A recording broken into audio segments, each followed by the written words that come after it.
سلام زخبركم تخاتاتلتي جنب مري هاوس اب زلخم سلام كتهلونا تمنقون لوم دما اب زخل تمعلتي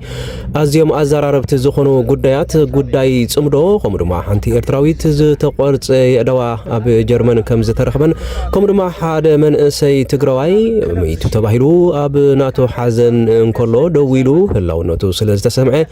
تي داس حزن اب حغوس كم زتقيرن حنت منسي حفتنا دما دقنا بفلاي اب دغن كب عويلوم كزاربنا خلو قسيلنا بمزراب نام نبر هيوتهم كنملسومن كنرغاغومن خيلنا تبلنا لامون از زملكت الله فصر زبل صبصبات نابو كبلوكمي اقدمنا غن غداي صمدو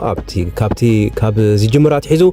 غلغله بزحات منسيات بفلاي اب دنب فتحي زلو الوتاوي غدنو كزاربو خلو غلغله ون بوغن تግራይን ኤርትራን ብዙሕ ተጽቢታት ተገይርሎም ነይሩን ተኾነ ግን ሕጅግነቲ ጉዳይ ዘሳሲዩ ዝነበሩ እምን ኹርናዕ ኮይኖም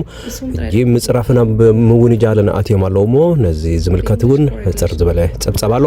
ናቦ ከብለኩም የነ ምክትታልኩም ድማ በኸብሪ ዕድም ጃምቦ መሪ ሃውስ ንምዕባይ ድማ ሁላትና ሼር ሰብስክራይብ ብምግባር ኣብ ዘለዓለ ደረጃ ከነብጽሓ ይላቦኩም ናብቲ ዘሎ ሓበሬታ ናቦ ከብለኩም የ صوع ክልተ ክንደም ዲው ሰለስተ አይበላው ንግድ ዲያው ባጅ أربعة اللي لهم يا هلا متى يكبر له تعال حزن أنا حق ما دبش وطبع كافتم متكل ألبو زبهالو إرتراويان أبتدمي زسرع بخالي بهالا لكي خم تتصاوته كعش أجري كابن نابن كلب زشيت ويكع إيرتراوي إرمياس لجسة مالتي إرمياس لجسة سانتيم زلوا يزعدكوا نأبي تقام نيرو نأبي خوينو حزي نأيهودك بعد سلطان نيرو نأيهودك تقام خوينو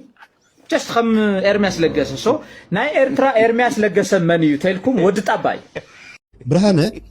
بزعبا ناتي مننت ناي مننت قلولاو زلوا ودت أباي كتزاريبكا الميديا سلتصحف كايد مسلكات جديدة بتنرخبلو ماكلنت حلين يرو تزغون بقول مملس من يرا مالتي انا ناي مننت قلولاو يبلين برهانه انا ود اسمرا تاي مخانو دما اتم اسمرا توليدوم زعبي تغارو مسخاد لو سنلبنا نايدك اسمرا حتتهم كبا جميركا اساتهم ولا توليدوم تግራይ ይሁን እንበር ኣብ ኤርትራ ተወሊዶም ዝዓበዩ ኣብ ስመራ ተወሊዶም ዝዓበዩ ተጋሩ ኣብ መቀለ ኣብ ሽረ ኣብ ዓድዋ ኣለው ስነልቦና ናይ ደቂ ስመራ ዘሎ ንዓቶም ብትሓቶም ላቦካ ዓሌተኛ ይኮንኩን ማለት እዩ أنا جن ببوي إرتراوي بدي إرتراوي ودبات ود مريت تعدي من دحر كيده حاخله زعدل سبي حاخله زعدل أما بلع عرسي مجبي وهابنني أما شرفت مجبي وهابنني ودباس لزقنكو أتتعدم قوة حاخله يزوهابني بهالنا قومين إحنا إرتراويان مالت أنا أبعد أوروما خيدي تولدكن ويعدم حارة خيدي تولدكن أب إرترا ما أكل حمرتي إرترا توليد ودباتي يا أمل سخوة كمالت إنها من نتقلوا لو دول كان قال ناي بوليتيكا مرغصي قدم تقاوم نيرو دو بلهلو والله ولا حدا خابتي تغسغسلو اب تግራይ ክልተ ዓይነት ሰለስተ ዓይነት ኣርባዕተ ዓይነት ናይ ፖለቲካ ኣተሓሳስባ ዘለዎም ዜጋታት ተጋሩሉ ሓደ ነቲ ሓደ ክስዕሮ ወይ ሓደ ነቲ ሓደ እሚኑ ኣብ ናቱ ፖለቲካዊ ዕላማ ከምጾ ግድን ኣብ ገለ እዋን ተቃወሞ ኮይነ ነይረ ተባታ ጸልይዋ ወይ ዘሓብተይ ከመገርዋ ረስኒ ኣብ ግንባራ ሻሃተት ለረስኒ ወይ ውጻት ከኔ ወደላል ውጻት ባታታት ብራብያ ወይ ጽሕጽሕታ ለዋ ሽግሪዩ ሕክምና ኣብ ሃገረ ጀርመን ኣብ መስመር ጽርግያ A45 ናይ ኤርትራዊት ምዃኑ ዝተኣመነሉ ዝተቆርጸ የእዳው ድሕሪ ምርካቡ መርመራ ከገበር ድሕሪ ምጽናሕ ሕጂ ወፂኡ ኣብ ዘሎ ሓድሽ ሓበሬታ እታ ጓል ንስተይቲ ጓል 32 ዓመት ኤርትራዊት ስደተኛ ከም ዝኾነትን ወዲ 3 ወርሒ ቆልዓ ከም ጸንሐን እቲ ቆልዓ ኣብ ልዕሊኡ ዝኾነ መጉዳእቲ ከይወረደ ኣብ ኣፍ ደገ ሓደ ቤተ ክርስቲያን ከም ዝተረኽበ ተገሊጽሎ ካብቲ መልክ ወፅእ ካብ ጸንሐ ዜናታት ኣብ ማዕከና ዜና ጀርመን ዝተቆርጸ የእዳው ኣብ መንገዲ ተረኺቡ ዝብል ኮይኑ እቲ ዝተቆርጸ የእዳው ናይ 10 መርመራ ኣብ ዝተገብረሉ ድማ ናይ ሓንቲ ኣብ መዕቆቢ ስደተኛታት ጽንሐት ኤርትራዊት ምዃኑ ተፈሊጡ ይጸኒሑ ብዛዕባ እታ ኤርትራዊት ጓል ኣንስተይቲ መርመራ ክግበር ድሕሪ ምጽናሕ ድማ ፖሊስ ክሳብ ሕጂ በጽሒዋ ኣብ ዘሎ ሓበሬታ ጓል 32 ዓመት ኣደ 3 ወርሒ ዘለዎ ቆልዓ ከም ዝኾነትን ኣቦን ዝበሃል ከባቢ ዝርከብ ማዓስከር ስደተኛታት ድማ ክትነብር ከም ጸንሐት ተሓቢሩላ ፖሊስ ዝተቆርጸ የእዳዋ ኣብ መንገዲ ድሕሪ ምርካቡ ብመንገዲ 10